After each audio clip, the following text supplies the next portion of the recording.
పాపికి అది మోక్ష మార్గం.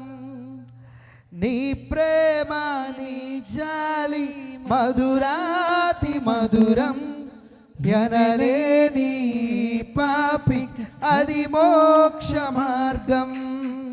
యెహోవా దేవా నా యేసు ప్రభువా, యెహోవా దేవా నా యేసు ప్రభువా, నా కేడము నా శైలము నీవే కదా, నా కేడము నా శైలము నీవే కదా. నీ ప్రేమ నీ జాలి మధురాతి మధురం, కనలేని పాపికి అది మోక్ష మార్గం.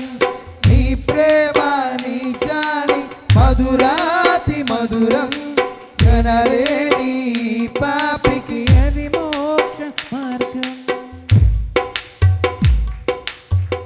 తోడు నీడలేని నన్ను చూడవచ్చినావు, నల్లగా నీవు నిలచినావు.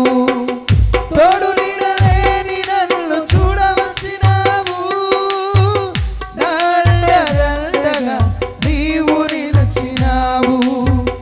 రక్తము కాచి ప్రాణము పెట్టి, రక్తము కాచి ప్రాణము పెట్టి నన్ను నీ స్తుతునిగా చేసుకున్నావు, నన్ను నీ స్తుతునిగా చేసుకున్నావు. నా యేసయ్య నీకే నా స్తుతి గీతము, నా యేసయ్య నీకే నా స్తుతి గీతము. నీ ప్రేమ నీ జాలి మధురాతి మధురం, కనలేని పాపికి అది మోక్ష మార్గం. నీ ప్రేమ నీ జాలి మధురాతి మధురం, కనలేని పాపికి అది మోక్ష మార్గం. యెహోవా దేవా నా యేసు ప్రభువా, యెహోవా దేవా నా యేసు ప్రభువా, నా కేడము నా శైలం. అందరూ స్వరలతి నా కేడము నా శైలము నీవే కదా. నీ ప్రేమ నీ జాలి మధురాతి మధురం, కనలేని పాపికి అది మోక్ష మార్గం. నీ ప్రేమ నీ జాలి మధురాతి మధురం, కనలేని పాపికి అది మోక్ష మార్గం. నా జయమందు నాకు జయమిచ్చితివి, బలహీనుడైన నన్ను బలపరచితివి. నా జయమందు నాకు జయమిచ్చితివి, బలహీనుడైన నన్ను బలపరచితివి. ఆత్మతో నింపి శక్తితో నిలపి, ఆత్మతో నింపి శక్తితో నిలపి నన్ను నీ స్థిరునిగా చేసుకున్నావు, నన్ను నీ స్థిరునిగా చేసుకున్నావు. యేసయ్య నీకే స్తుతి ధూపము, యేసయ్య నీకే స్తుతి ధూపము. నీ ప్రేమ నీ జాలి మధురాతి మధురం, ఎనలేని పాపికి అది మోక్ష మార్గం. నీ ప్రేమ నీ జాలి మధురాతి మధురం, ఎనలేని పాపికి అది మోక్ష మార్గం. యెహోవా దేవా నా యేసు ప్రభువా, యెహోవా దేవా నా యేసు ప్రభువా, నా కేడము నా శైలము నీవే కదా. నా కేడము నా శైలము నీవే కదా. నీ ప్రేమ నీ జాలి మధురాతి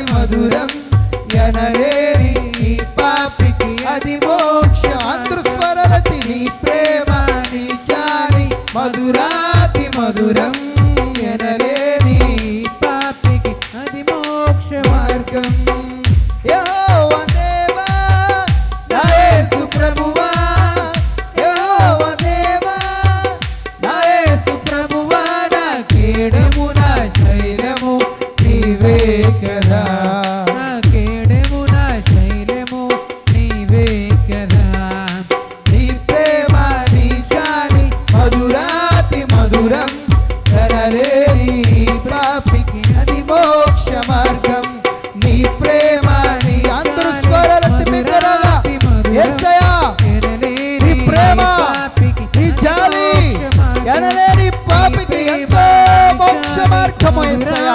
ఓ హల్లెలూయా గ్లోరీ హల్లెలూయా ఓ హల్లెలూయా హల్లెలూయా హల్లెలూయా హల్లెలూయా హల్లెలూయా హల్లెలూయా ఓ రికరా బాబా రబా రిగలా దరననిమో ఓ యేసయ్యా ఓ హల్లెలూయా హల్లెలూయా హల్లెలూయా హల్లెలూయా హల్లెలూయా ఓ స్తోత్రం స్తోత్రం స్తోత్రం స్తోత్రం స్తోత్రం స్తోత్రం స్తోత్రం స్తోత్రం హల్లెలూయా ఓ హల్లెలూయా హల్లెలూయా హల్లెలూయా హల్లెలూయా హల్లెలూయా గ్లోరీ గ్లోరీ అందరూ కూడా ఓ హల్లెలూయా హల్లెలూయా స్తోత్రం స్తోత్రం స్తోత్రం స్తోత్రం స్తోత్రం స్తోత్రం యేసయ్యా యేసయ్యా యేసయ్యా యేసయ్యా యేసయ్యా హల్లెలూయా ఓ యేసయ్యా యేసయ్యా యేసయ్యా యేసయ్యా యేసయ్యా యేసయ్యా అందరూ కూడా యేసయ్యా యేసయ్యా యేసయ్యా యేసయ్యా యేసయ్యా యేసయ్యా అందరూ కూడా యేసయ్యా యేసయ్యా యేసయ్యా యేసయ్యా యేసయ్యా అందరూ స్వరాలెత్తి యేసయ్యా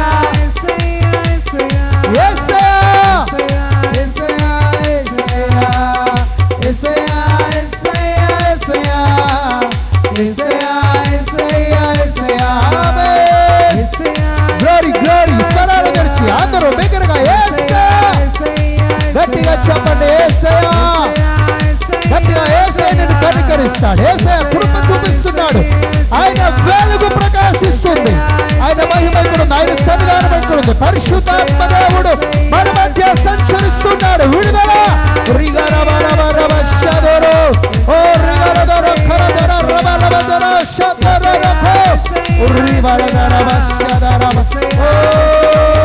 వెలుగు వెలుగు వెలుగు వెలుగు వెలుగు అంధకార శక్తులు లయపరచబడుతున్నారు రిగదరామ ఓ దురాత్మలు పారిపోతున్నాయి రిగదరామ శదరామ రోగాలు శాపం పాపం యేసు నామములో కడుగబడుతుంది యేసయ్య రక్తము కడుగుచున్నది యేసయ్య రక్తము కడుగుచున్నది యేసయ్య రక్తము ప్రతి వారిని కడుగుచున్నది ప్రతి వారిని శుద్ధీకరిస్తుంది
Thank you, Lord. We worship you, Jesus. We magnify your name. We give you glory. We honor your name, Lord. We praise you, Lord. You are worthy to be praised. You are worthy to be glorified. Hallelujah, hallelujah. Glory, glory, glory, glory. Rabala tono, Rika Shadara Bala, Rigada no Rolo Colo tono Roba Shadara, Rakatana Raba Korodoro Shatono, Libadara Ramara Garaba Shadara Baba Baba Baba Baba Baba రిగనతో రుగలదర షదర రఖతును లగురుదురో షదర బాబా దీన రగదుల రకరతుని రగదులి కషతర రుఖతన రబదులో రగ షదర బత్తరో శంబర ఖరో హల్లెలూయా యేసయ్యా నీకే వందనాలు దేవా నీకే స్తోత్రములు ప్రభా నీకే స్తోత్రములు స్తోత్రములు స్తోత్రములు హల్లెలూయా స్తోత్రములు స్తుతి స్తోత్రములు వేలాది వందనాలు కల్గుగాక నీకే మహిమ ఎల్లప్పుడూ స్తుతి స్తోత్రములు యేసయ్యా యేసయ్యా యేసయ్యా యేసయ్యా యేసయ్యా యేసయ్యా యేసయ్యా యేసయ్యా యేసయ్యా thank you Lord we worship you Lord we worship you Lord we worship you Lord రెండు చేతుల పైకెత్తి పరచేతులు ఊపుతూ ప్రభుని మహిమపరచుదాం let the name of God be glorified రిఖరబషదునా యేసయ్యా ఓ హల్లెలూయా యేసయ్యా నీకు వందనాలయ్యా మా తండ్రి నీకు స్తోత్రాలు మా ప్రభువా నీకు స్తోత్రములు దేవా స్తోత్రములు దేవా స్తోత్రములు దేవా hallelujah thank you Jesus thank you lord మనందరం కూడా ఈ సమయంలో ప్రార్థన చేసుకుందాం విత్తబడబో వాక్యము కొరకు మన మధ్య ఉన్న సుబ్బారావు గారు ప్రార్థన చేస్తారు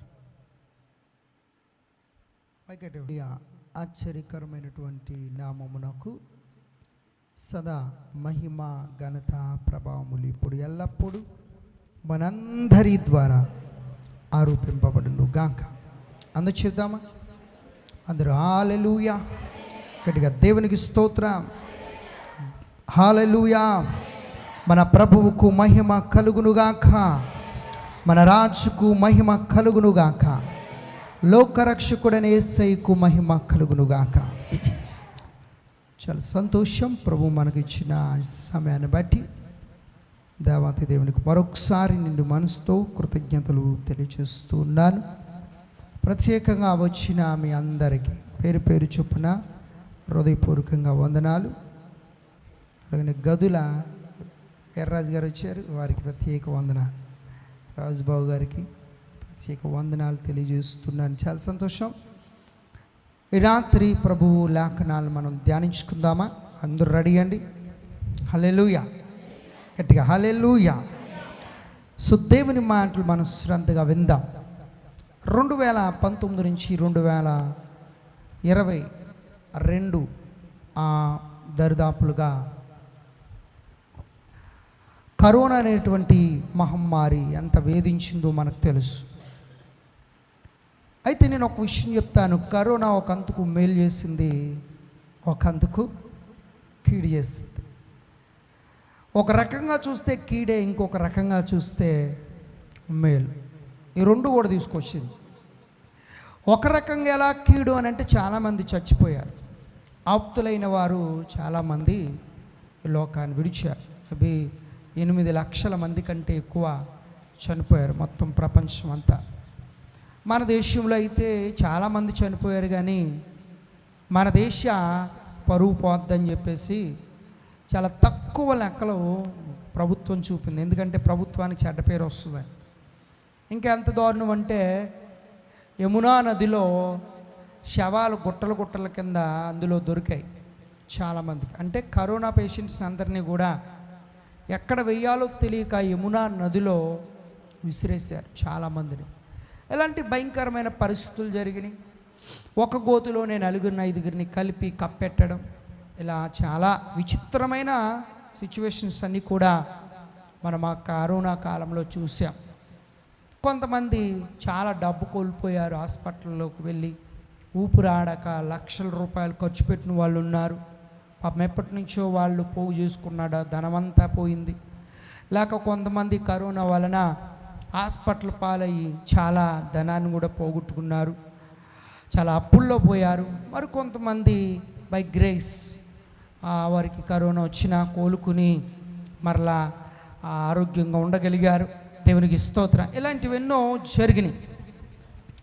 మరి అదర్ సైడ్ ఏంటి అని మనం ఆలోచన చేస్తే మరి ఏంటి మేలు అంటే, అప్పుడు వరకు ఎవరి పని వారిది అన్నట్లుగా మనుషులని చాలా బిజీగా ఉండేవారు. భార్య భర్తతో మాట్లాడడం కానీ, భర్త భార్యతో మాట్లాడడం కానీ, పిల్లలు తల్లిదండ్రుల పిల్లలతో ఎక్కువ సమయం గడపలేకపోవడం అనేది ఉండేది. కానీ 2019 నుంచి కరోనా వచ్చిన కాడి నుంచి అందరూ ఇంటికాడ ఉండడం మొదలుపెట్టారు. కలిసి చక్కగా కొంచెంసేపు ఆడుకోవడం, లేక కలిసి భోజనం చేయడం, కలిసి మాట్లాడుకోవడం. కరోనా టైంలోనంట అప్పటిదాకా మనస్పదలో కలిగి ఉన్న భార్య భర్తలు చాలామంది ఏకమైపోయారంట. గట్టిగా దేవుని స్తోత్రం చేద్దాం. అలాగని మరి కొంతమంది విడాకులు కూడా తీసుకున్నారట. ఎందుకంటే అప్పుడు దాకా ఇది అలా ఉన్నారు, ఈ మొత్తం మీద వీళ్ళు ఇద్దరు ఇంట్లో ఉండడం వల్ల ఇంకా ఎక్కువైపోయి గొడవలు, విడాకులు కూడా తీసుకున్న వాళ్ళు. కానీ ఎక్కువ కలిశారు చాలామంది కలిశారు. తల్లిదండ్రులు కలిసి ఆడుకోవడం, కలిసి ఉండడం అనేవి ఇలాంటి మంచి పనులన్నీ ఏ టైంలో జరిగినాయి? కరోనా టైంలో జరిగినాయి. కానీ మరికొంతమంది అయితే ఈ కరోనాని చూసుకుని 4-5 సీడీలు కొనుక్కుని సినిమాలు చూసి వాళ్ళు ఉన్నారనుకోండి. సీరియల్ మీద సీరియల్ ఇంకా గొడవ లేదని చెప్పి సీరియల్ చూసిన వాళ్ళు ఉన్నారు. ఇలా క్రికెట్లు, లేకపోతే బెట్టింగ్లు, పబ్జీలకి ఇలా అలవాటు రకరకాల చాలా సిచ్యువేషన్స్ తీసుకొచ్చింది. చాలా గుణపాఠాలు కరోనా అనేది నేర్పింది. కొంతమంది చనిపోతే కొంతమంది నాశనం చేసింది, కొంతమందిని బాగు చేసింది. ఇలా రకరకాల అనేటువంటి విధాలుగా ఉంది. కానీ ఆత్మీయంగా ఉన్నటువంటి కొంతమందికి కరోనా చాలా దోహదపడిందని చెప్పాలి. చాలా దోహదపడింది. దేవునికి స్తోత్రం. అప్పటి నుంచి యూట్యూబ్ ఛానల్స్ ఎక్కువైపోయినాయి. అందులోకి దేవుని సువార్త కరోనా టైంలో ఎక్కువగా ప్రబలిపోయింది. ఎందుకంటే యూట్యూబ్లో అంటే ఇంకా ఏది ఓపెన్ చేసిన వాక్యం దైవజనులు చాలామంది పరిచయం అయ్యారు. చాలామంది యూట్యూబ్లు పెట్టి దేవుని వాక్యం సువార్త వెదజల్లారు. పాటలు, వాళ్ళు మ్యూజిక్, వాళ్ళ తలంతులు కూడా చిన్న పిల్లలకు ఉన్న తలంతులు బయటపడ్డాయి. వాళ్ళు వాయించే గిటార్లు కానీ, ఇన్స్ట్రుమెంట్స్ కానీ, ఇంకోటి కానీ, సింగర్స్ అందరూ కూడా చాలా క్రైస్తవానికి పరిచయం అయ్యారు.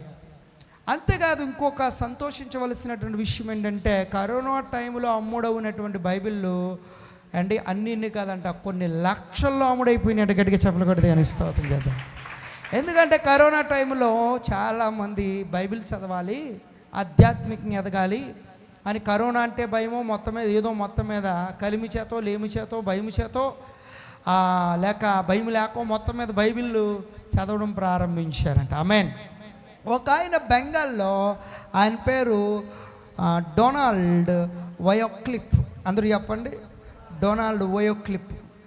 ఆయన 2021 మార్చి 10 నుంచి, ఇప్పుడండి 2021 మార్చి 10వ తారీఖు నుంచి 2021 డిసెంబర్ 11 వరకు సుమారుగా 10 నెలలు, 9-10 నెలలు ఏకదాటికి ఇంక వేరే పని లేదంట, బైబిల్ చదివాడంట. గట్టిగా చెప్పలు కొడదా. ఎన్ని నెలలు? 9 నెలలు. నెలకే 3 సార్లు బైబిల్ అయిపోయేదట. నెలకి 3 సార్లు, మొత్తం 30 సార్లు బైబిల్ చదివాడంట 9 నెలల్లో. మరొకసారి గట్టిగా చెప్పలు కొడదా. పేపర్లో పడ్డాడు. ఇది ఎంత గొప్ప విషయం చూడండి.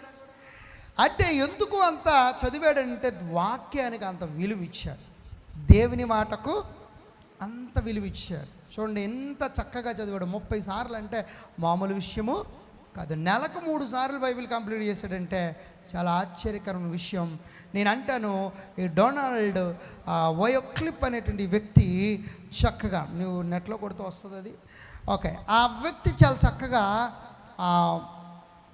బైబిల్ చదివాడు. కారణం ఏంటంటే ఒక్కటే, అదేంటనంటే అతను దేవుని వాక్యము విలువైందిగా గుర్తించాడు. ఆయన మాట అద్భుతాలను చేస్తుందని నమ్మాడు. ఆయన మాట ఆశ్చర్యకార్యాలను చేస్తుందని అతడు నమ్మాడు. ఆయన మాటలో శక్తి ఉందని, ఆయన మాట ఆదరణ కలిగిస్తుందని, ఆయన మాట ఈవెన్ కరోనా రాకుండా నన్ను కాపాడద్దని కూడా అతను విశ్వసించాడు. గట్టిగా చెప్పలు కూడా దేవుని స్తోత్రం చేద్దాం. మరి ఈరోజు నువ్వు దేవుని మాటలు ఎలాగా తీసుకున్నావు? చెప్పాను పాస్టర్ గారు, చెప్పాను, త్వరగా చెప్పాను, ముగించేసుకుందాం అన్నట్టుగా ఉన్నావా? లేకపోతే ఏదో తప్పదు కదా, పాస్టర్ గారు అడుగుతున్నారు, మరి కుదరదు, కూర్చోకపోతే రాకపోతే అని అన్నట్లుగా ఉంటున్నావా? అయితే ప్రయోజనం లేదు నీకు. దేవుని మాటలు శక్తినిస్తాయి. నీ వాక్యము నన్ను బ్రతికించాను, నా బాధల్లో అది నాకు. వినండి, వాక్యం వింటుండగా కూడా దేవుడు నిన్ను తాకుతాడు, నీ గుండెల్లో ధైర్యాన్ని నింపుతాడు, నీ శరీరంలో శక్తినిస్తుంది. వాక్యం అంత గొప్ప జీవం కలిగిన మాటలు. ఆమేన్. సో కాబట్టి శ్రద్ధగా దేవుని మాటలు విందాం. ఈ రాత్రి మనము మరొక ప్రవక్త గురించి నేర్చుకోబోతున్నాం. ఆ ప్రవక్త ఎవరో కాదు, ఆమోసు. అందరూ చెప్పండి, ఎవరండి ఈయన పేరు? ఆమోసు. ఆమోసు ప్రవక్తల గ్రంథం ఉంది.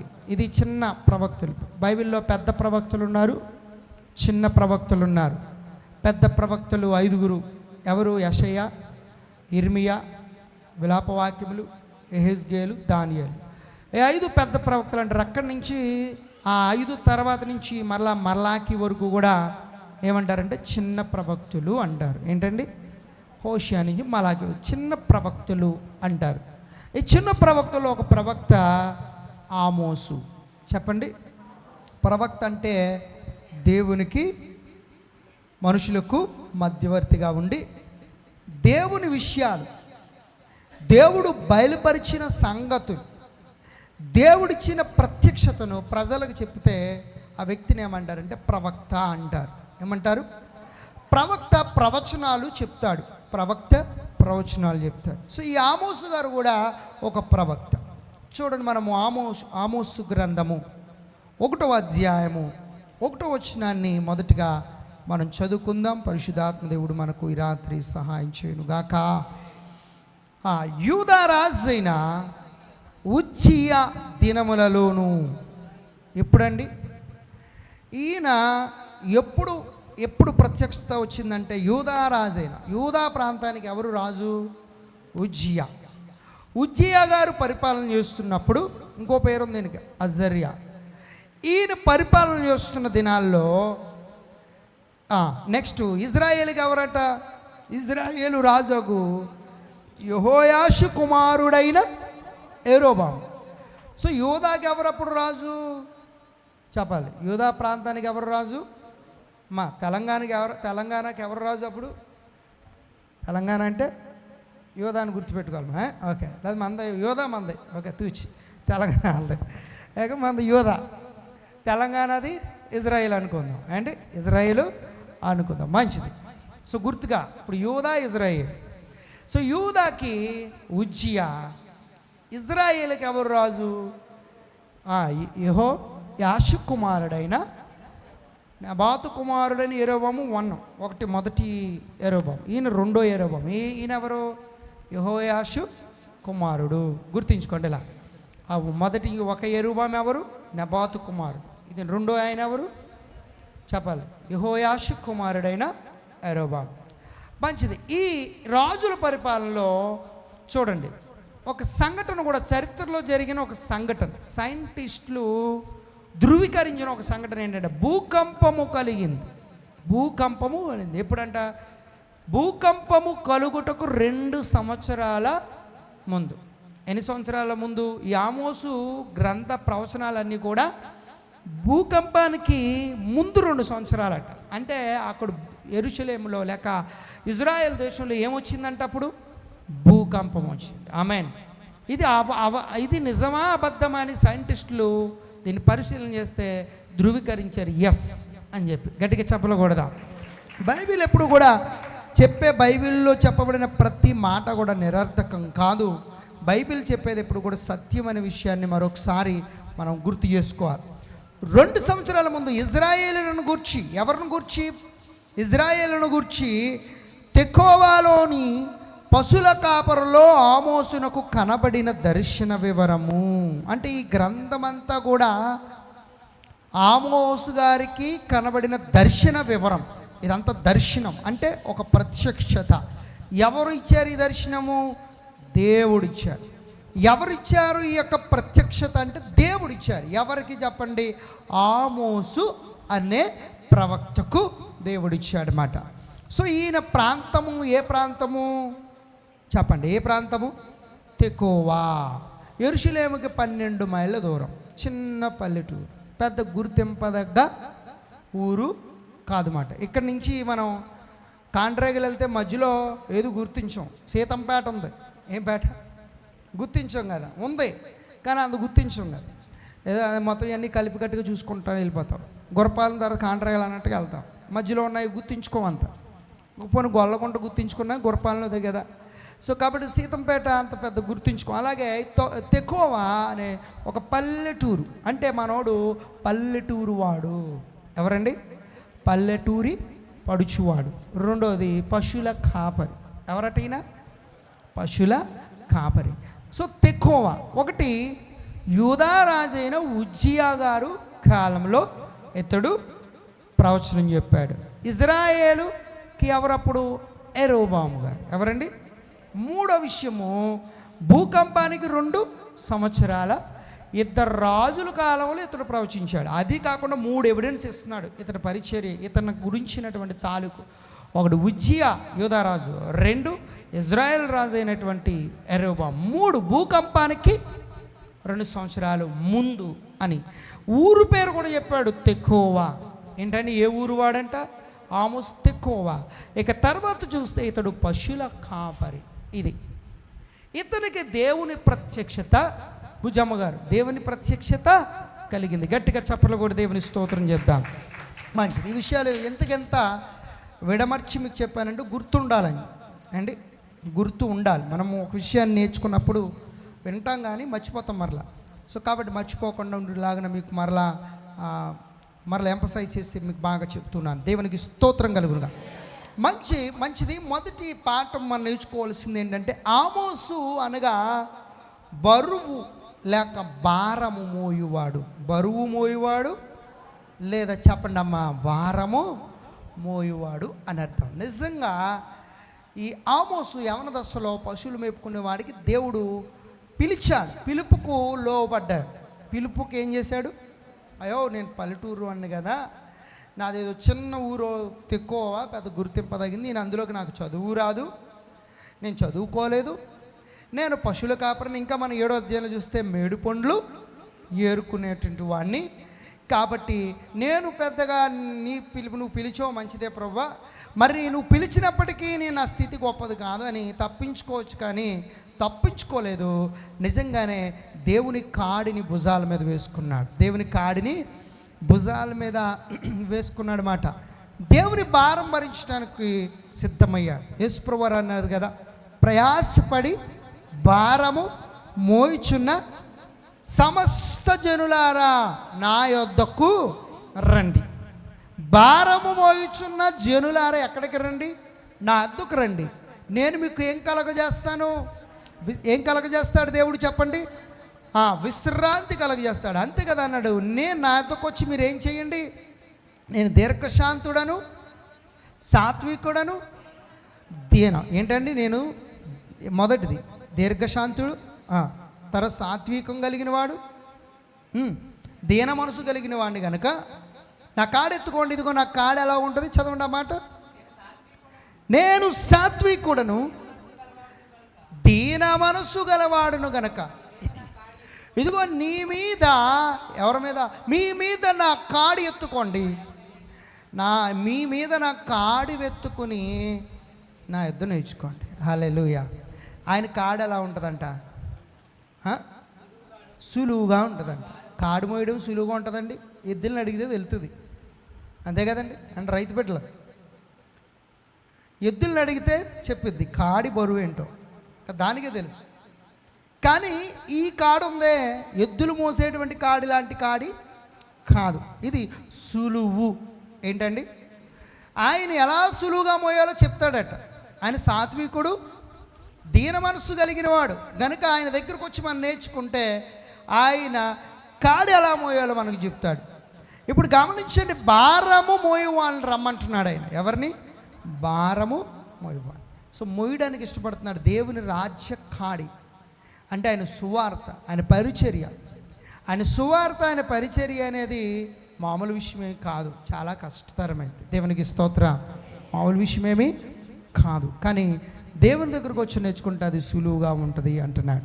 ఇంకో మాట కూడా ఉంది బైబిల్లో, యవన కాలమందు కాడి మోయుట నరునికి మేలట. ఎప్పుడండి?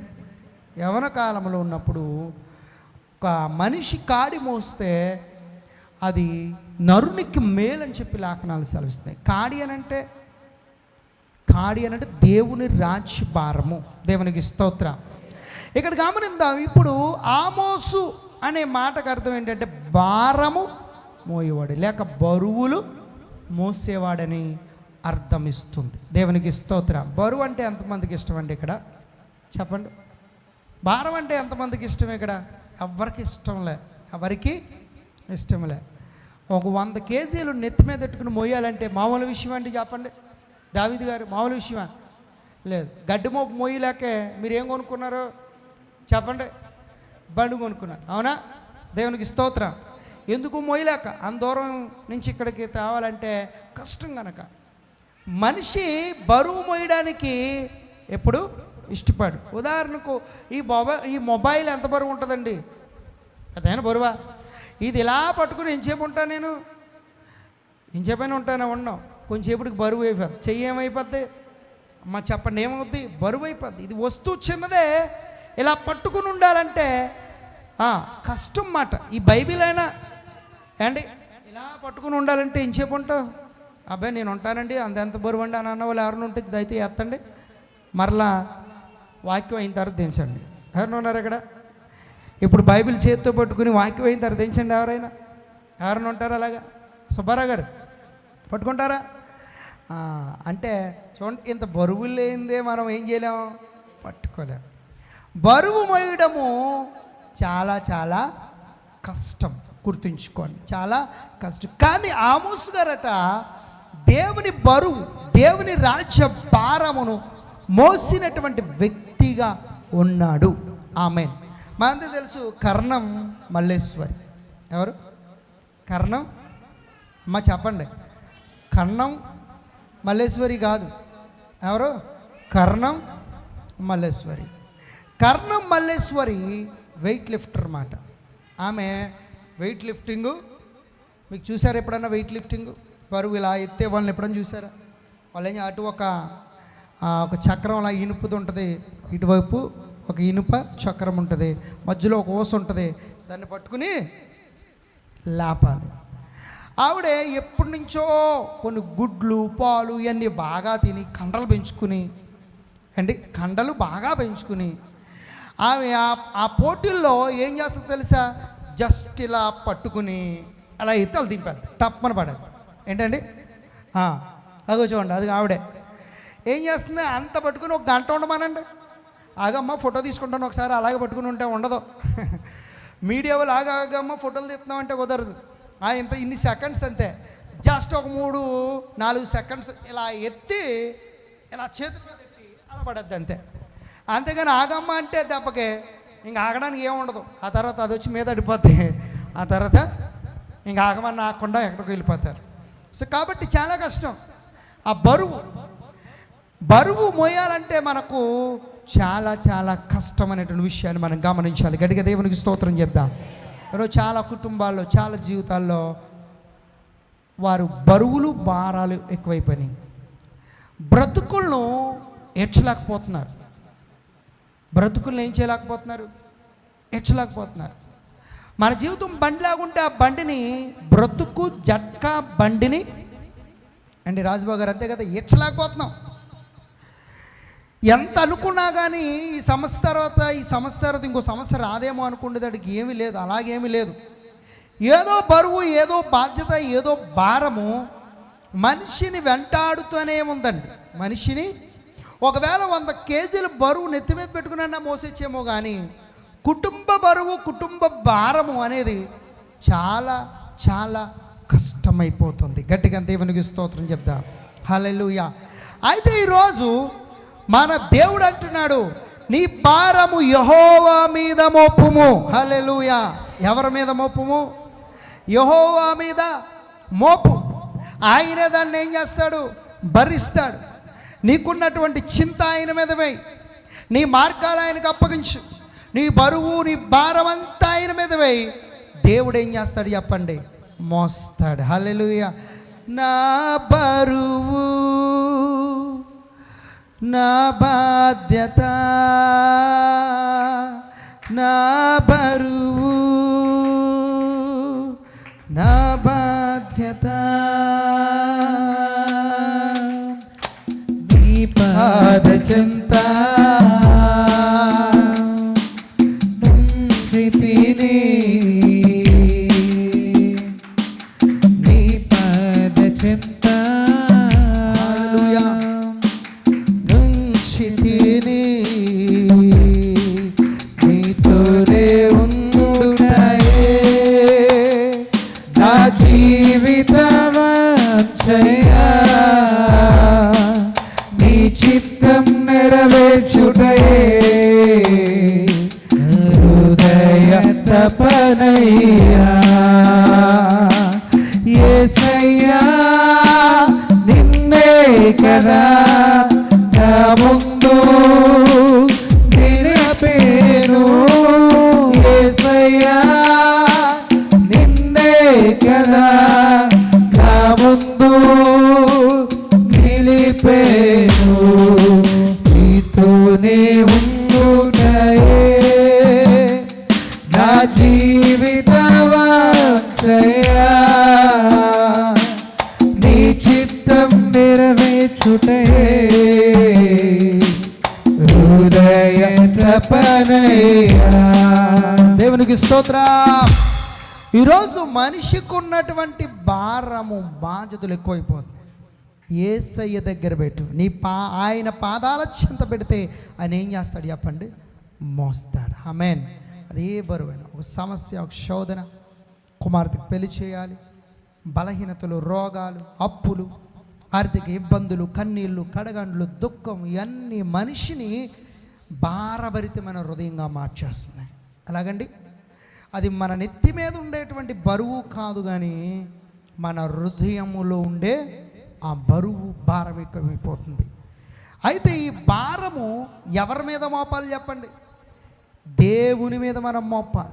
దేవుని మీద నువ్వు మోపడం నేర్చుకుంటే, మోపడానికే మనం వచ్చాం, మోపుదాం. నీ భారం నువ్వు భరించడానికి ప్రయత్నం చేయకు. నీ బాధం, నీ భారాలు, నీ బాధ్యతలు నీతోనే ఉంచుకోకు. దేవుని మీద వెయ్యి, ఆయన మోస్తాడు. నీ పాపాన్నే మోసాడు ఆయన, నీ శాపాన్నే మోసాడు. ఆ సిలువ మీద నీ శాప భారమును మోసాడు ఆయన. సిలువ మీద రాలాడాడు. నీ గుండెలో ఉన్న భారం ఆయనకు ఒక లెక్క కాదు. దేవునికి స్తోత్రం కలుగును గాక. హల్లెలూయా. మార్త గురించి బైబిల్లో యేసుప్రభువు వారు ఇలా అన్నారు. బేతనీయ మార్త ఎవరండి? ఇల్లు యేసయ్యకి అంటే ఇష్టం కదా, చాలా ఇష్టం ఇల్లు అంటే. ఎందుకు ఇష్టం చెప్పండి యేసయ్యకు? మార్త, మరియా, లాజరు, బేతనీయ ఫ్యామిలీ ఇది. ఇల్లు అంటే యేసయ్యకి ఇష్టం. కారణం ఏంటంటే ఇంటి వాళ్ళు మంచి సహృదయంతో యేసయ్యను ఆహ్వానించేవారు. మనసులో ఒకటి పెట్టుకుని లోపల ఇంకోటి చెప్పేవారు కాదు మాట. ఈ ఇల్లు యేసయ్యకు మంచి ఆతిథ్యం ఇచ్చేటువంటి ఇల్లు.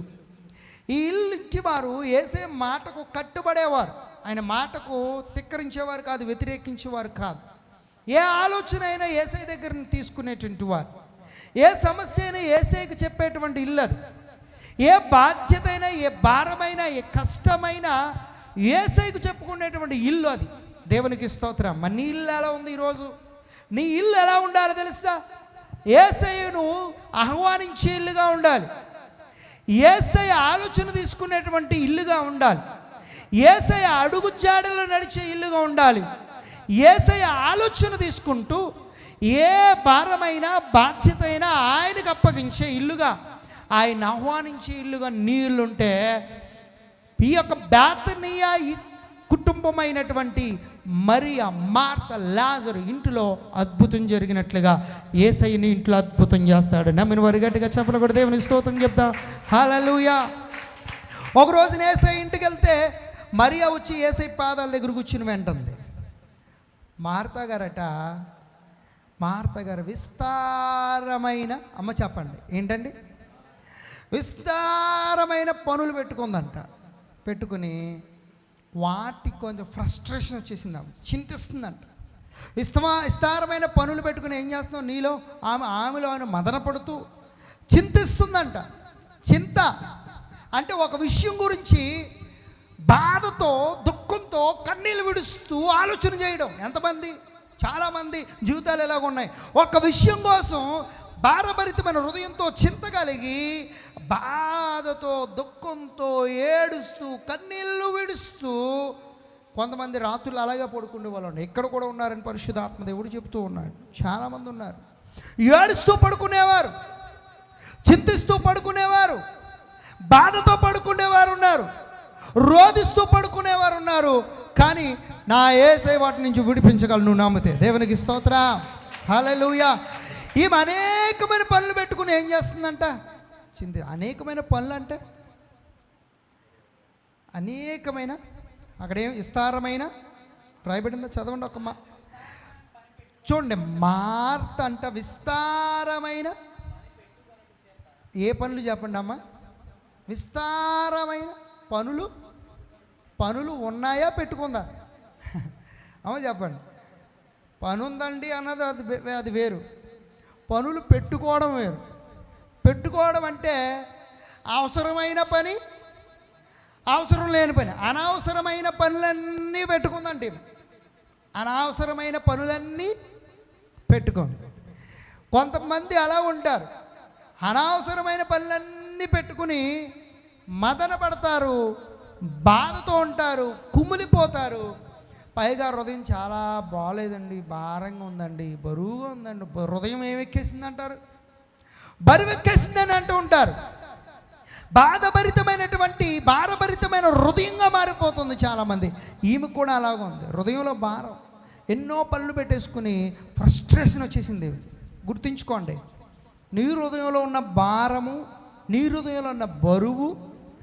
ఎందుకు ఈ భారం, బరువు అంటే అనవసరమైన పని, అవసరం లేని పని. అనవసరమైన పనులన్నీ పెట్టుకుంటే ఎలా ఉంటుంది, తలనొప్పి, ఎక్కడ లేని తలనొప్పి. అనవసరమైన పనులు పెట్టుకోకూడదు, అవసరమైన పనులే చెయ్యాలి. దేవునికి స్తోత్రం. అవసరమైన పని అనుకోండి, రేపు చేయవలసింది ఈరోజు చేయాలి, ఈరోజు చేయవలసింది ఇప్పుడే చేయాలి. Tomorrow works must be done today, today's work must be done now. రేపటిది ఈరోజు చేయాలి, ఈరోజు ఇప్పుడే చేయాలి, అంతే.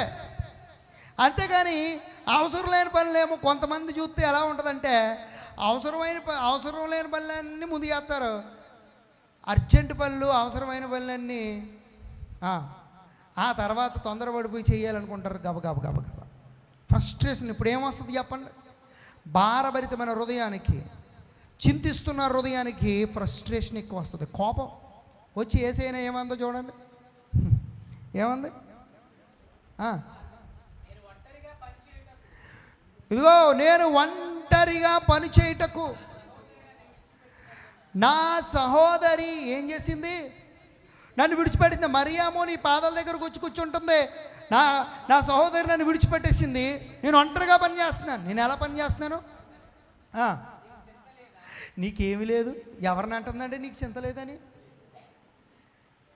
ఏ ఇల్లు ఇది? యేసయ్యకు ఆతిథ్యం ఇచ్చే ఇల్లు, ఏ ఇల్లు? ఆయన ఆహ్వానించే ఇల్లు, ఏ ఇల్లు? దేవుని ఆలోచన తీసుకునే ఇల్లు, ఏదైనా ఏ సమస్యని యేసయ్యకు చెప్పే ఇల్లు. కానీ ఆ ఇంట్లో ఉన్న ఈమె అంటే ఎంత ఆత్మీయ పరులమైనా ఒక్కొక్కసారి ఏదో బలహీనత ఉంటుంది, ఏదో బలహీనత అందరికీ ఉంటుంది, అందరికీ కామనే. సో కాబట్టి ఎవరినో అనేది కాదు, ఇది అందరికీ ఉంటాయి. ప్రతి బలహీనతలు లేకుండా ఎవడో మనిషి ఉండడు. కానీ బలహీనతలను ఓవర్కమ్ చేయాలి మనం. దేవునికి స్తోత్రం. అది నీ శక్తి వలన, నీ బలం వలన కాదు, దేవుని శక్తి వలన అయ్యే పని అది. దేవునికి స్తోత్రం. కాబట్టి ఫ్రస్ట్రేషన్లో ఏమంటుంది యేసయ్యను, నా సహోదరి నాకు చాలా పనులు ఉన్నాయి, నా సహోదరి వచ్చి నాకు పని చేయడం లేదు. నీకు బోధకుడు నీకు చింత లేదు అసలు అంటుంది. నీకు చింత లేదు, నాకు సహాయం చేయమని. నువ్వన్నా చెప్పు, నాకు సహాయం చేయమని అంటుంది. ఎంత ఫ్రస్ట్రేషన్ అయిపోయింది. నిజమే, చాలామంది ఇలాంటి ఫ్రస్ట్రేషన్స్లో ఉంటున్నారు. ఎందుకంటే వాళ్ళకు ఉన్నటువంటి ఆ భారము, ఆ బరువు, ఆ బాధ్యతలు, కుటుంబ బాధ్యతలు, లేకపోతే అప్పులు ఊబని ఈ మనిషిని భారంతో నింపేస్తున్నాయండి, భారంతో నింపేస్తున్నాయి. కానీ ఈరోజు ఆమోస్ మనకు నేర్పే పాఠం ఏంటో తెలుసా? ఆమోస్ అంటే బరువు భారము మోయేవాడు. దేవునికి స్తోత్ర. నువ్వు కూడా మోయ్, నో ప్రాబ్లం. దేవుడు సహాయం తీసుకుని మోయ్, నువ్వు మోసేయగలవు, నువ్వు మోసేయగలవు. మొయ్యలేనని అనుకోకు. ఈరోజు చెప్పండి అందరూ, నేను భారం మోయగలను.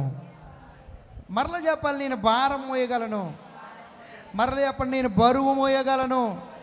చెప్పండి, నేను బరువు మోయగలను. ఆమేన్. పక్కన వాళ్ళు షేకండి, చెప్పండి, నువ్వు భారం మోయగలవు. చెప్పాలి, మరొకరికి ఇచ్చి చెప్పండి, నువ్వు బరువు మోయగలవు. ఆమేన్. హల్లెలూయా. మనం మోయగలదామా, మోయలేమా? ఎవరి సహాయంతో? ఏ భారం ఇది నేను చెప్పింది? హృదయంలో ఉన్న నీ జీవితం ఏమి అయిపోదు. ఏ కొంపలేమి చెప్పాలి, మునుగుపో. సమస్యలను బట్టి నువ్వేమైపో, కంగారు పడిపోకు. అగ్ని లాంటి మహాశ్రమలు వస్తాయి, నువ్వేమవదు. దేవుడు నమ్ముకున్నవాడు ఎలా ఉంటాడు చెప్పండి? సింహంలా ఉంటాడంట. ఆమేన్. ఎలా అంటాడు? ఆమేన్. కానీ కొంతమంది ఏంటో కానీ దాన్నే పట్టుకుని వేలాడుతూ ఉంటారండి. వేలాడితే ప్రయోజనం ఉండదండి. దయతో ఏ సమస్యను పట్టుకుని వేలాడద్దు. నీకున్న ఆ ఇబ్బందులు బట్టి వేలాడద్దు. వాటిని పట్టుకుని తాడు సాగదీసి ఆలబడుతూ ఉంటావు, దాన్నే పట్టుకుంటూ ఉంటావు. దాన్ని ఎక్కడికి వెళ్ళినా మళ్ళీ అక్కడికి వస్తావు, ఏం చెప్పినా మళ్ళీ అక్కడికి వస్తావు. రావద్దు, అలా వద్దు, అలా వద్దు. అదే పట్టుకుని వేలాడకూడదు. మీకు ఒకసారి పెండ్లి సమయాల్లో ఒక జోక్ చెప్తూ ఉంటాను మీకు. ఏంటంటే ఒకరోజు భార్య అంట భర్తకి భోజనం పెట్టింది. ఏం పెట్టింది? ఆయన తింటూ ఉంటే రాయి తగిలింది. ఏం తగిలింది? రాయి తగిలింది.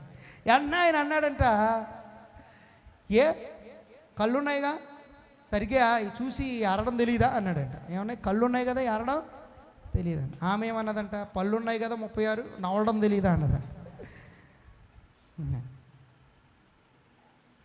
ఇప్పుడు ఇదే జోక్ మళ్ళీ చెప్తే ఎంతమంది అవుతారు? మూడోసారి చెప్తే ఎంతమంది అవుతారు? నేను ఇప్పుడు మళ్ళీ చెప్పాను అనుకోండి, ఇది నవ్వుతారా? ఒకసారి 2 సార్లు నవ్వుతారు, 3 సార్లు అంటే పాస్ గారు అంటారా. ఒకరోజు స్కూల్లో ఒక లెక్చరర్ ఇదే చెప్పాడట. ఏమనంటే, బాబు నేను జోక్ చెప్తున్నాను అని అన్నాడు. జోక్ వేసాడంట. ఇప్పుడు అందరూ నవ్వారు, చాలా బాగుంది. మళ్ళీ రెండోసారి అదే జోక్ చెప్తే ఈసారి సగం తగ్గిపోయారు, ఏదో పలసగా ఏం చేశారట, నవ్వారు. ఇప్పుడు మళ్ళా మూడోసారి చెప్తే ఒక్క నవ్వలేదట. ఆయన అంటున్నాడంట, లెక్చరర్ గారు, నవ్వు అంటున్నాడంట. ఇంకేం నవ్వుతావు సారో, 3 సార్లు ఎత్తే వేసిన జోక్ ఏం నవ్వుతాం అన్నాడంట. అవునా, నవ్వరా? అయితే మీకు ఒక లెసన్ చెప్తాను అనండి అన్నప్పుడు ఒక పాఠం చెప్పాడండి. ఏంటంటే, మరి నవ్వు కలిగించే ఒక హాస్యభరితమైన ఒక జోకు చెప్తే ఒకసారి 2 సార్లు నవ్వారు తప్ప మూడోసారి నవ్వలేదు. మరి మీ జీవితంలో వచ్చే సమస్యలను ఎందుకు ఒకసారి 2 సార్లు పట్టుకుని ఉండాలి, కానీ ఇంకా జీవితాంతం దాన్ని పట్టుకుని వదలరు. ఇంకా అదే పట్టుకుని బాధపడుతుంటారు. అంటే సమస్య వస్తేనేమో బాధపడుతూనే ఉంటారా? ఒక జోక్ వేస్తే నవ్వే విషయం చెప్తే మాత్రం ఒకసారి 2 సార్లు నవ్వుతారా అని అన్నాడు. నిజమే, చాలామంది ఇలాగున్నాం. ఒక జోక్ వేస్తే ఒకసారి 2 సార్లు నవ్వుతూ వదిలేస్తాం, ఓకే వేసిన జోకే మరలా వేస్తే. కానీ ఒక బాధ వస్తే ఒకసారి 2 సార్లు బాధపడి ఎందుకు వదిలేస్తలేదు? ఎందుకు ఒకసారి 2 సార్లు ఏడ్చి వదిలేయడం లేదు? ఒకసారి 2 సార్లు దుఃఖపడి వదిలేయడం లేదు? రాత్రులు ఏడ్చేస్తావా? అన్నం ముందు కంచం అయితే ఎదురుకుంటా, కంచంలో నిండా నీళ్ళే పడిపోతాయా? రాత్రంతా తలగడ తడిసిపోద్దా? రాత్రంతా పరుపు తడిసిపోద్దా? దుప్పటి తడిసిపోద్దా? రాత్రంతా నిద్రపోవా? పొద్దున్న ఇద్దడికి కళ్ళన్నీ చింతనిప్పులాగా అయిపోతాయా? ఏంటి? ఎందుకు? దేని గురించి చెప్పు. నువ్వు దేని గురించి కూడా నువ్వు చింతపడవద్దు, నీ చింత యావద్దు ఆయన మీద. ఎవరైతే నేను చెప్తున్నానో, ఎవరైతే గుర్తుంచుకోండి, నీ చింత యావత్తు నా మీద వెయ్యమని చెప్పిన ఆ దేవుని మీద మీ చింత వేస్తారో వాడు నిబ్బరంగా చక్కగా గొరకెట్టి పడుకుంటాడు. నమ్మిన వాళ్ళు గట్టిగా చెప్పలు కూడా దేవుని స్తోత్రం చెప్పాను. చింత వేయని ఏం చేస్తాడు? ఏడుతూ ఉంటాడు, అంతే. ఆడు ఒర్రి అయిపోతూ ఉంటాడు. చింతేసినాడు చక్కగా పడుకుంటాడండి. ఎందుకంటే యెహోవా ఈరే. చెప్పండి అందరూ. ఎలా అన్నాడు? యెహోవా ఈరే. ఆమేన్. అంటే అర్థం ఏంటి? ఆయనే చూచుకొనును. ఆమేన్. ఎవరు చూసుకుంటారు?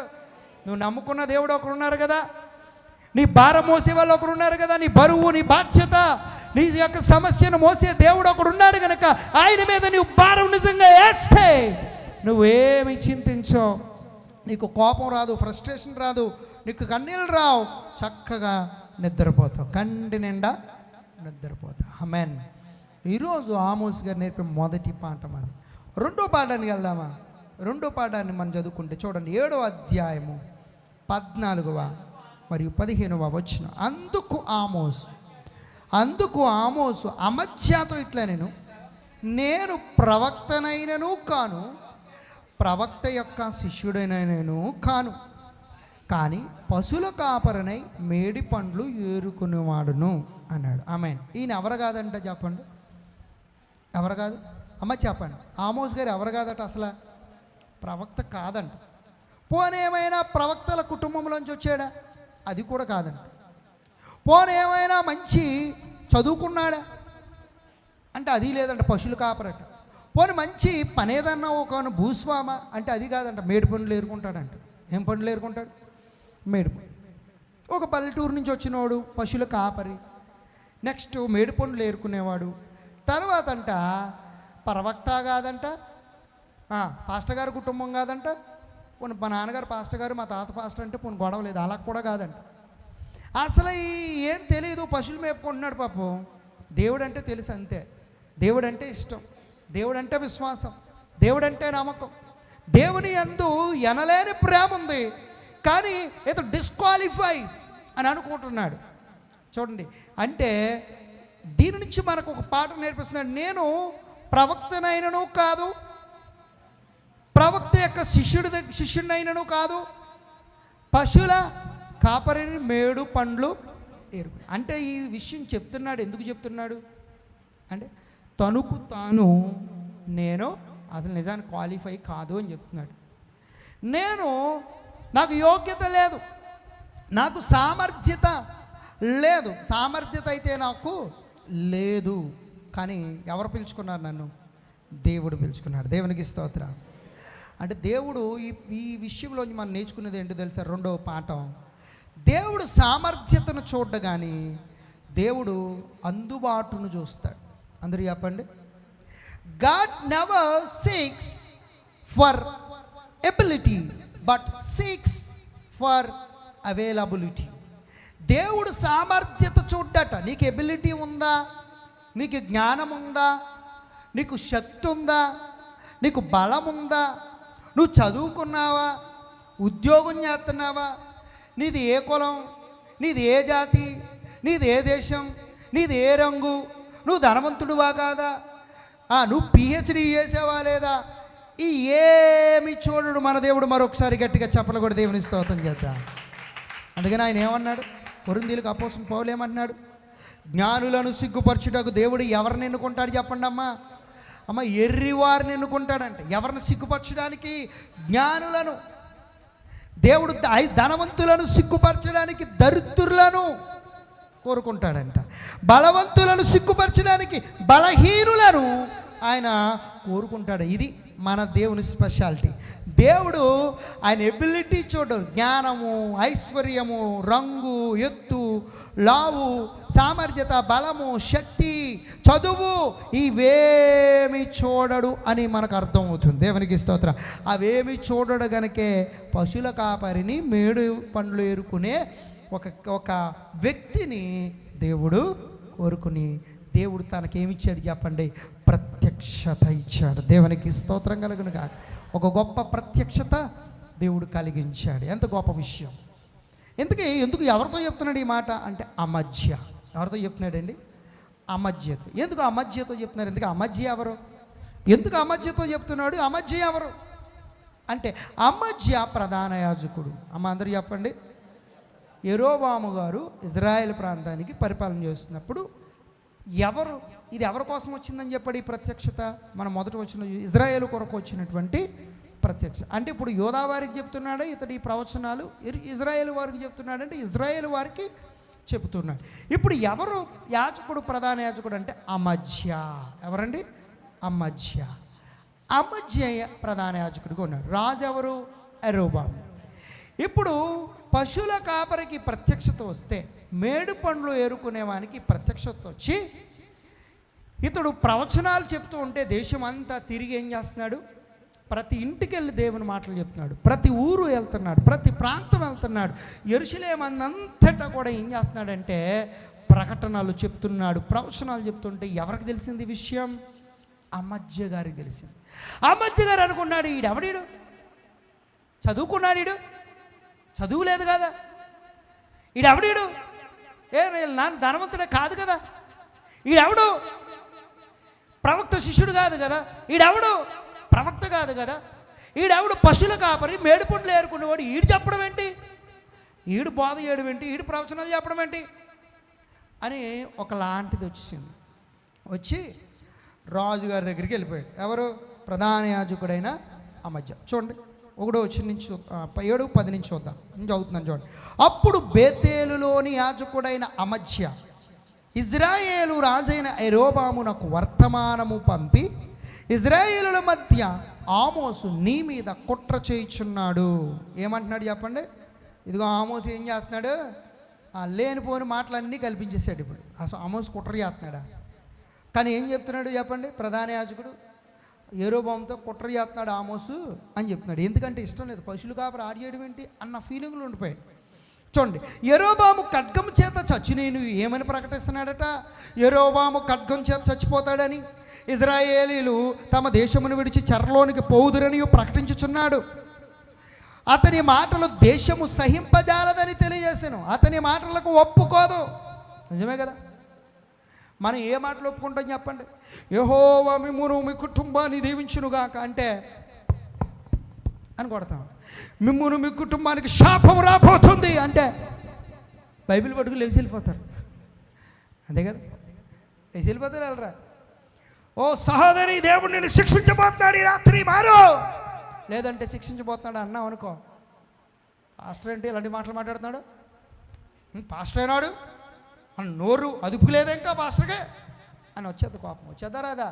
నీ చెప్పింది నిజమే అంటే నిజమే, చెప్పింది నిజమే. తప్పు చేసావు, దేవుడు శిక్షిస్తాడు, మారితే ఈ రాత్రికి శిక్ష తప్పించుకుంటావు, మారకపోతే శిక్ష అని చెప్తున్నాడు. తప్పేముంది?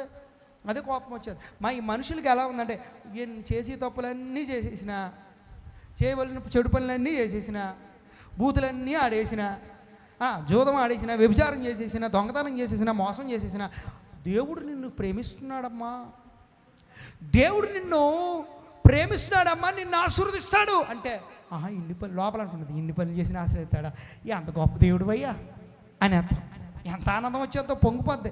సంతోషం పొంగింది, సంతోషం పొంగింది అంటాం. అప్పుడు పాట పాడేస్తాం ఇంటికి వెళ్ళేటప్పుడు, సంతోషం పొంగింది అని. అబ్బా, అలాగా దేవుడు ఆశీర్వదించే ఆశీర్వాదం. ముందు నీ హృదయాన్ని, బ్రతుకును కట్టుకుంటే దేవుడు నిన్ను ఆశీర్వదిస్తాడు. దేవునికి స్తోత్ర. నీకు ఏది కావాలన్నా ముందు నీ జీవితాన్ని నీవు పరిశీలించుకో, పరీక్షించుకో, ఎలాగుందో, దేవుడి దృష్టిలో యోగ్యంగా ఉందో. విడిచిపెట్టవలసినవన్నీ విడిచిపెట్టి ప్రభు దగ్గర అడుగు. ప్రభు నీకు ఖచ్చితంగా ఏం చూపిస్తాడు? కృప చూపిస్తాడు. ఆమేన్. ఈ మాటలు చెప్తే దేశం అసలు ఒప్పుకోదు. రాజుగారు మీరు కూడా ఒప్పుకోకుండా అంటున్నాడు వచ్చి. చూడండి, మరియు ఆమోసుతో ఇట్లా నేను ఇప్పుడు అమధ్య ఏమంటున్నాడు? ఆమోసు గారి దగ్గరికి వచ్చి ఏమంటున్నాడు? కలిసి దీర్ఘదర్శి, అబ్బా ఏం పిలుతున్నాడు? దీర్ఘదర్శి అంటున్నాడు. ఏ దర్శి అట? ఇది వ్యంగ్యంగా మాట్లాడే మాట అంటే ఉదాహరణ కొంతమంది అంటారు, ఒక లోపల రెండు కూర్చోండి అంటాం కదా, దాన్ని దయచేయండి రెండు ఒకటే అర్థం ఏంటండి?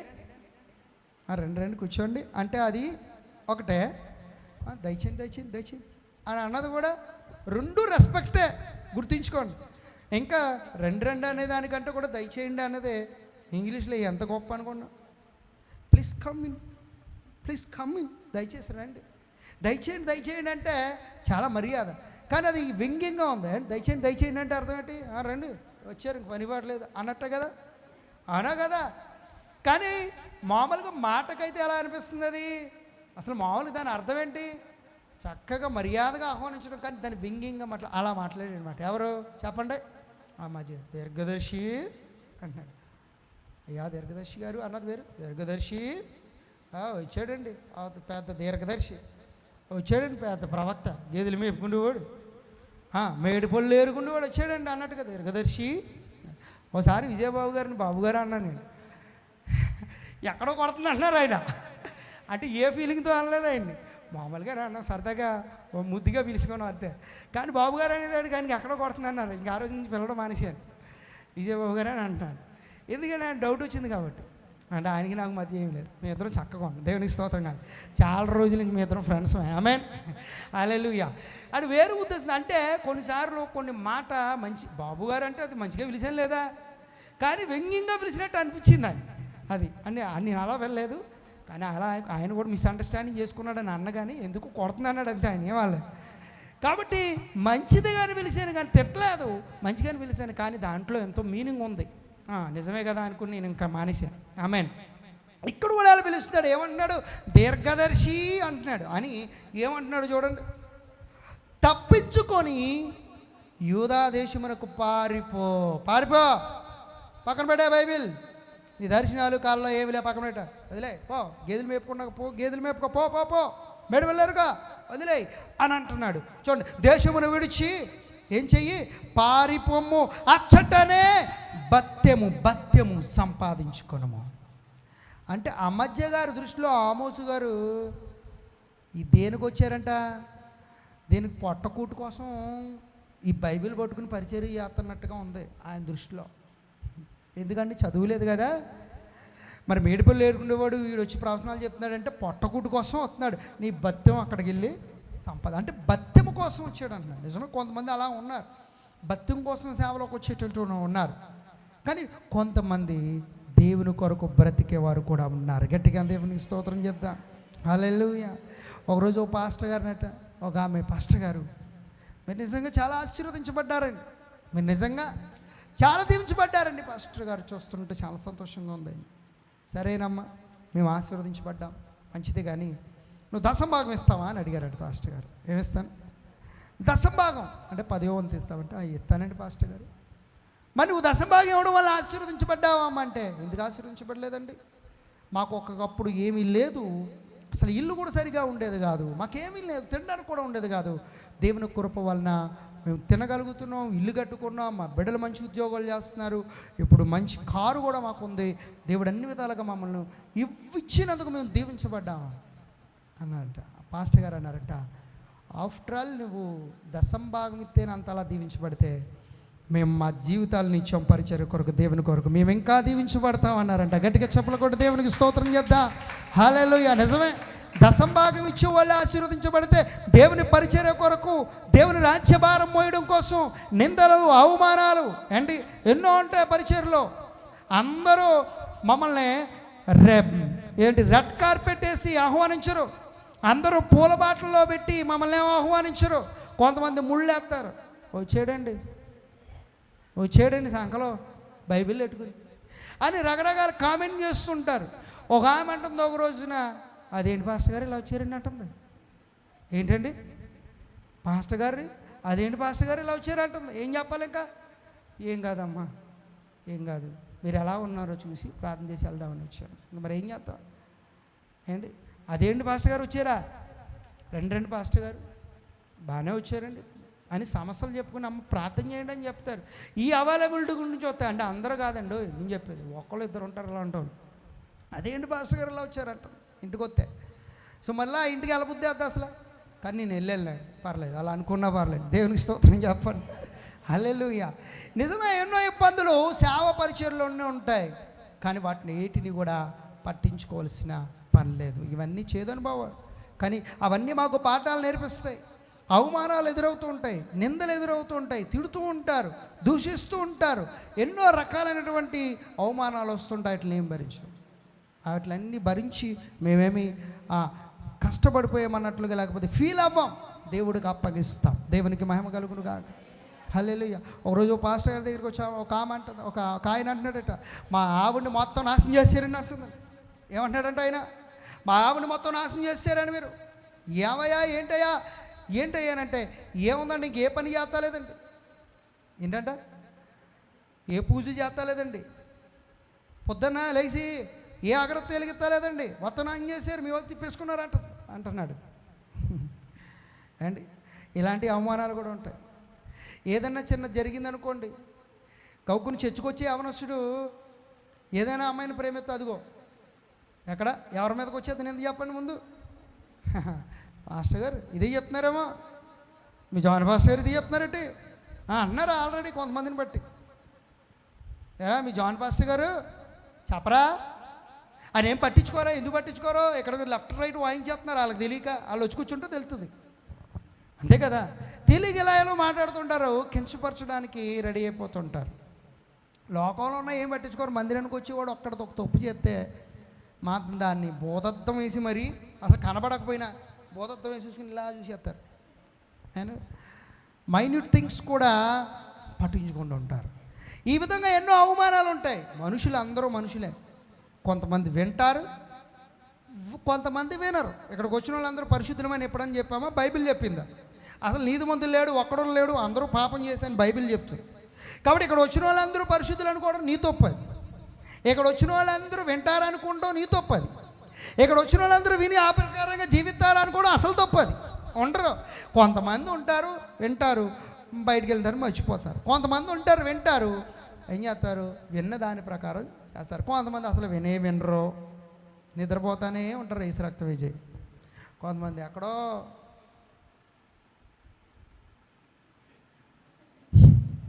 అలా ఉంటారు. ఆ కళ్ళన్న ఊరు కనీసం పోను కళ్ళు మూసినా నిద్రపోతున్నారు అనుకుంటాం, అది చేయరు. ఇంకో కొంతమంది నోట్లోకి ఈగలు దూరిపోతాయేమో, దోమలు దూరిపోతాయేమో అనిపిస్తుంది. అలా నోరు వదిలేసేస్తారు. ఎందుకమ్మా మూగినకి వచ్చి దేవునికి స్తోత్రం చెప్తాం. హల్లెలూయా. రకరకాలైనటువంటి వాళ్ళు ఉంటారు. వినరు అందరూ. వింటే ఎందుకంటే విని అందరూ ఇప్పుడు మీ ఇంటికాడ మీ అబ్బాయిలందరూ మీ మాట వినేస్తున్నారా? నువ్వు తల్లివు కదా, కన్నావు కదా, పెంచావు కదా, పాలిచ్చావు, ఆహారం పెట్టావు, గోరుమూతలు తినిపించావు, చందమామ రావే, జాబిల్లి రావే, కొండెక్కి రావే, కోటి పులు తేవే అని ఎన్ని పాటలు పాడావు. చందమామ ఆకాశంలో ఎక్కడో ఉంటే దాన్ని అద్దంలోకి తెచ్చి చూపించేసావు, తినిపించావు, అంత గారాభంగా పెంచావు. మీ అబ్బాయిని మాట అంటే మరి పాస్టర్ గారి మాట ఇక్కడ వినేస్తాడా? చెప్పు, వినేస్తాడా? కానీ కొంతమంది వింటారు. దైవ భక్తి గల నేను మారాలని అనుకున్నవాడు వింటాడు. దేవునికి స్తోత్రం కలుగు. అది కొంతమంది అంటారు, ఎంత మందిరానికి వచ్చినా పనికిమాలిన ఆశాలన్నీ పనికిమాలిన ఆశాలు వేస్తానే ఉంటారు. మానరు. వారు చట్టక్రియలు మారవు. ఈరోజు ప్రభువు నమ్ముకోవడం వలన అలాంటి ఆ మనస్సు కలిగి చట్టక్రియలు విడిచిపెట్టకుండా ప్రభు దగ్గరకు రావడం నీకు ఆశీర్వాదం ఏమీ కాదు. నువ్వేం పొందుకో ప్రభు దగ్గర నుంచి, ఇది గుర్తించుకోవాలి. దేవునికి స్తోత్రం. సేవా పరిచర్లో ఎన్నో అవమానాలు ఉంటాయి.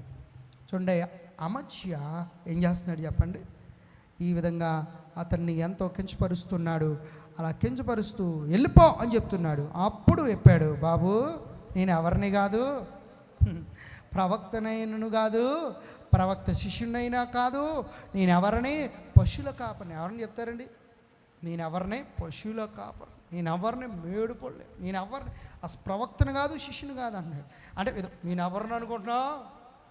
యెషయా కుమారుణ్ణి అని అంటలేదు, గొప్పగా చెప్పుకుంటాను. లేదంటే లేని స్థితిని గొప్పగా చెప్పుకుంటున్నాడు. అది హల్లెలూయా. ఏంటి, లేని స్థితిని, తక్కువ స్థితిని గొప్పగా చెప్పుకున్నాడు. కానీ దేవుడు నన్ను పిలిచాడు, దేవుడు చెప్పమన్న మాట నేను చెప్పుతానని అండి ఓపెన్గా ఛాలెంజ్ చేసి చెప్తున్నాడు. దేవునికి మహిమ కలుగునుగా.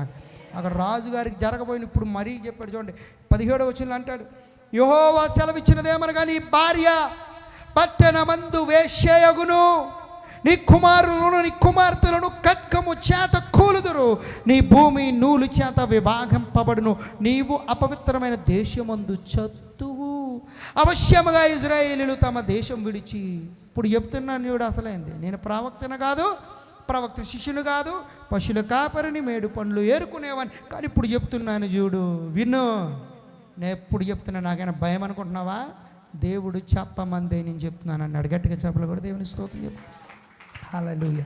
ఇప్పుడు చూస్తే ఒక పశువుల కాపరిని ఎంత అద్భుతంగా దేవుడు వాడుకున్నాడో చూడండి. God does not seek ability but God seek availability.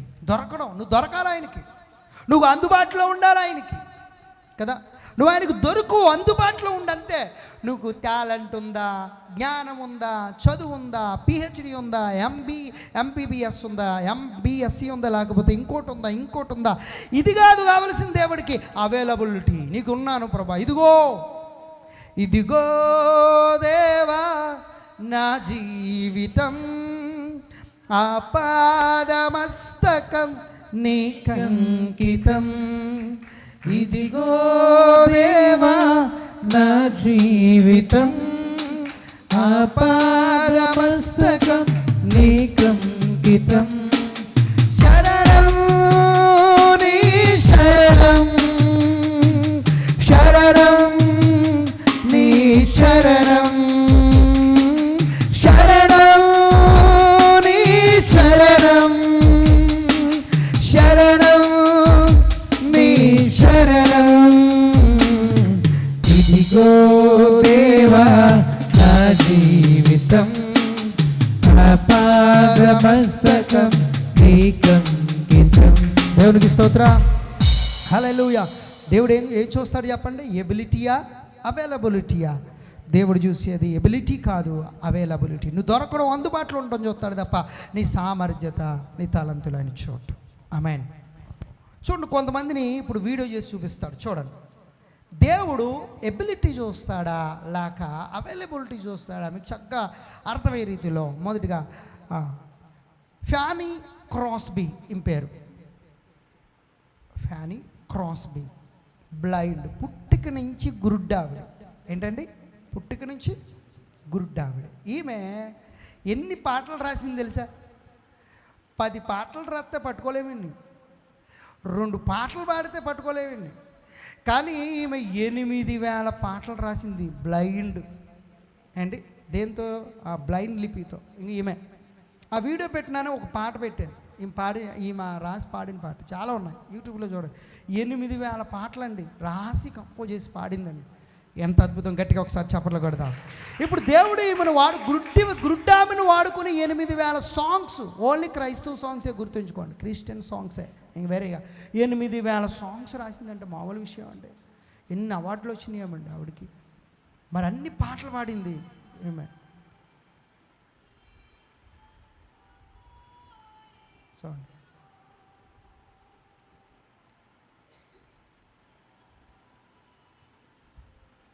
Sound రాదా?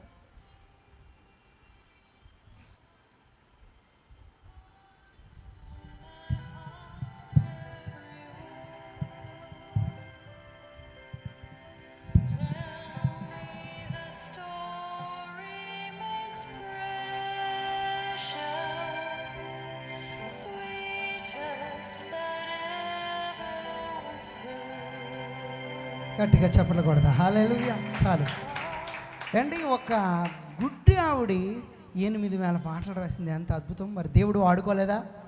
అమ్మ చెప్పండి, వాడుకున్నాడా లేదా? ఇంకొకళ్ళని చూద్దాం. టోనీ మెలన్జే.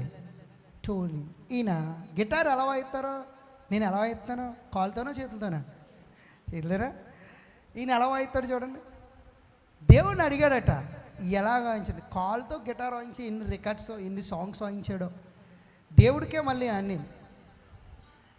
దేంతో వాయిస్తున్నాడు? సౌండ్ పెట్టి.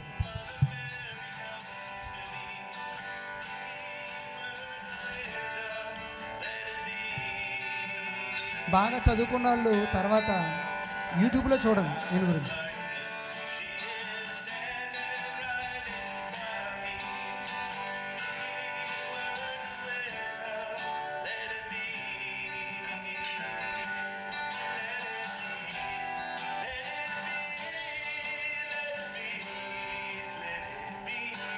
చేతులు లేవు, అందుకని ఏమి లేవు.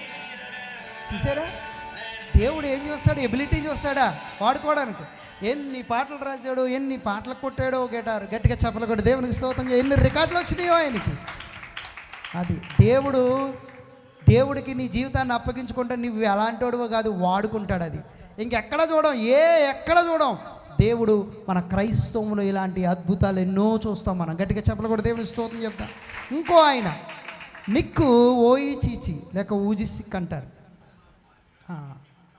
చూడండి కనబడుతుందండి, ఒకసారి లైట్స్ ఆఫ్ బాగా కనబడుతుంది. ఫస్ట్ నుంచి పెట్టు, ఉదయం మంచం నుంచి లేవడం.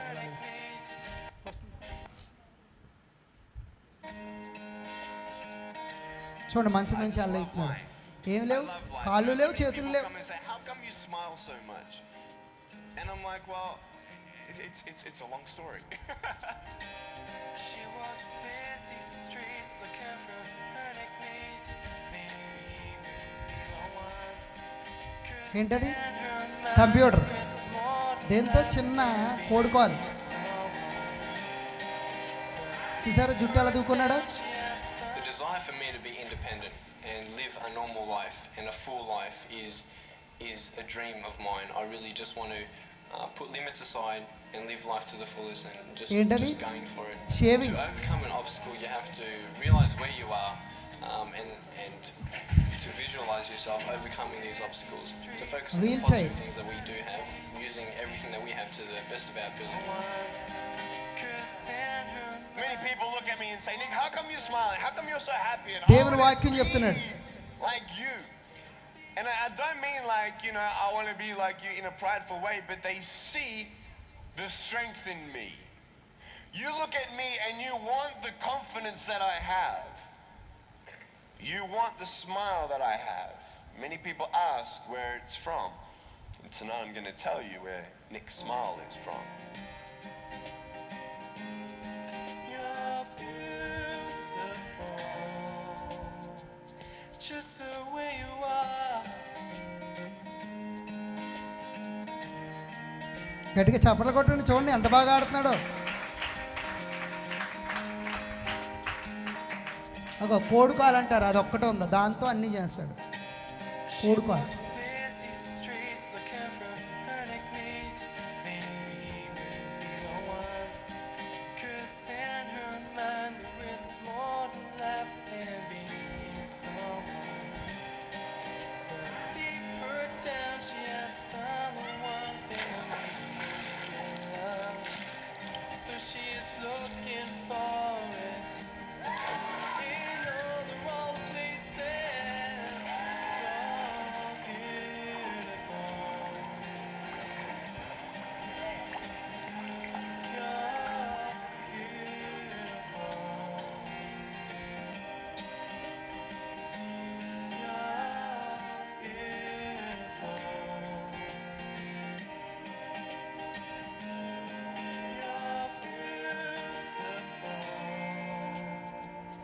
Just the way you are.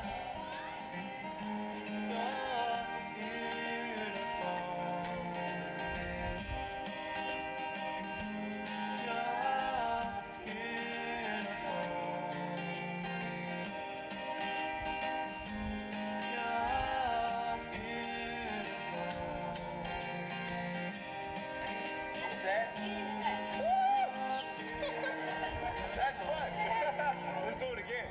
just the way you are.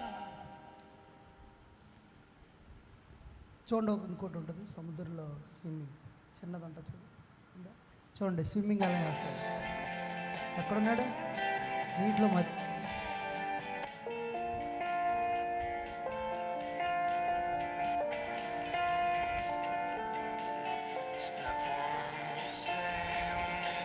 చూడండి ఎలా ఎగురుతున్నాడు ఆకాశంలో.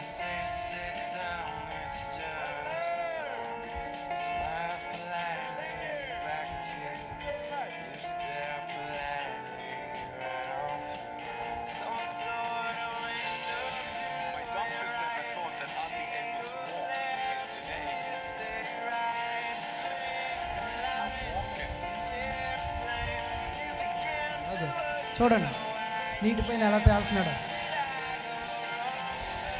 ఒకసారి లైట్స్ ఆన్, గట్టిగా చప్పట్లు కూడా దేవునికి స్తోత్రం చెప్తా. హల్లెలూయా. ఎంత చూడండి, ఎంత నేర్చుకోవచ్చు చూడండి వాళ్ళ నుంచి. దేవుడు దేన్ని చూస్తాడు చెప్పండి? అతను చచ్చిపోతారనుకున్నాడు, కానీ యేసయ్యకి తన జీవితాన్ని అర్పించిన తర్వాత ఎన్ని టాలెంట్స్ నేర్చుకున్నాడు. ఇప్పుడు ఆయన 30 సంవత్సరాలు పెళ్ళి అయ్యింది, 2 పిల్లలు. గట్టిగా చెప్పలేదు, ఇప్పుడు కొన్నాడు. మొన్నే ఒక 4 నెలల క్రితం హైదరాబాద్ వచ్చాడు. వెళ్ళారు రాయిషుని జీవన్ పాస్టర్ గారు వెళ్ళి చూశారు. దేవునికి స్తోత్రం చెప్దాం. ఎంత గొప్ప విషయం. సో దేవుడు దేన్ని, నీ కాలుందా, చెయ్యుందా, కళ్ళున్నాయా, నోరుందా, ముక్కుందా, చెవులున్నాయా, చదువుకున్నావా, ఏమి చూసేవాడు మన దేవుడు కాడు. నువ్వు ఆయనకు నీ జీవితాన్ని అర్పిస్తే చాలు, ఉన్నతమైన వ్యక్తిగా నిన్ను వాడుకుంటాడు. గట్టిగా చెప్పలు కొట్టి మరొకసారి ప్రభుని మాయపరుచుదా. హల్లెలూయా. కాబట్టి దేవుడు ఏం చూస్తాడు? సామర్థ్యతని కాదు, నీ అందుబాటులో. ఆమేన్. చివరగా 3వ మాట చెప్పి నేను ముగించడానికి ప్రయత్నం చేస్తాను త్వరగా. ఆమోసు 5వ అధ్యాయం 1, 2, 3 వచనాలు చూడండి, 6 వచనాల వరకు. ఇశ్రాయేలు వారలారా, మిమ్మును గూర్చి నేనెత్తు ఈ అంగలార్పు మాట ఆలకించుడి. కన్యక అయిన ఇజ్రాయేలు కూలిపోయెను, ఆమె మరి అన్నటికీ లేవలేదు. లేవనెత్తు వాడొక్కడునూ లేడు. ఆమె భూమి మీద పడవేయబడి ఉన్నది. ప్రభు అయిన యెహోవా సెలవిచ్చినదే మనకు, ఇజ్రాయేల్ వారిలో 1000 మంది అయి బయలు వెళ్ళిన పట్టణస్థులు 100 మంది తప్పించుకుని వత్తురు. 100 మంది అయి బయలు వెళ్ళిన పట్టణస్థులు 10 మంది తప్పించుకుని వత్తురు. ఇజ్రాయేలులతో యెహోవా సెలవిచ్చినదేమనగా, అందరూ చెప్పండి, నన్ను ఆశ్రయించుడి. అందరూ నన్ను ఆశ్రయించుడి. నన్ను ఆశ్రయించిన ఎడల మీరు బ్రతుకుదురు. హల్లెలూయా.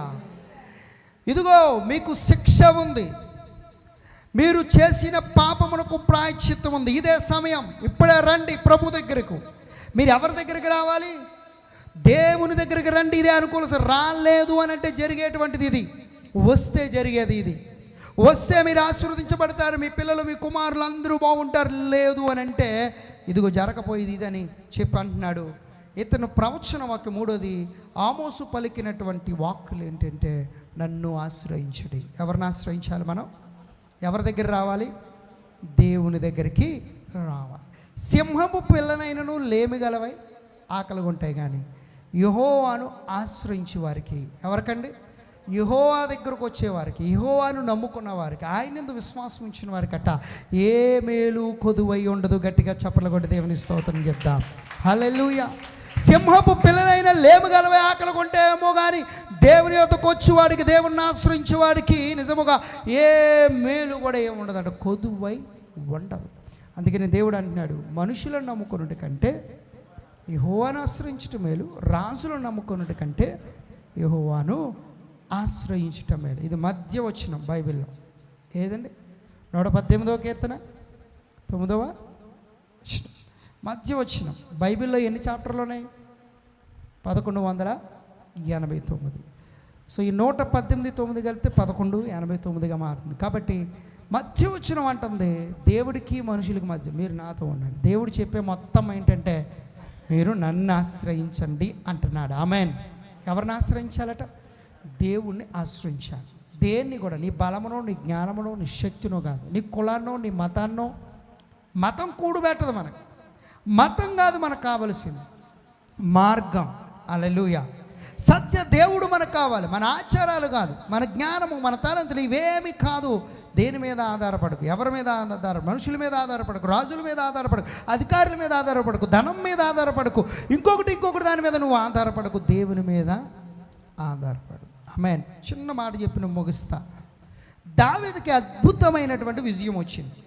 6 మూల జానెడు. ఎన్ని మూరలు? 6. ఎన్ని జానడు? 1.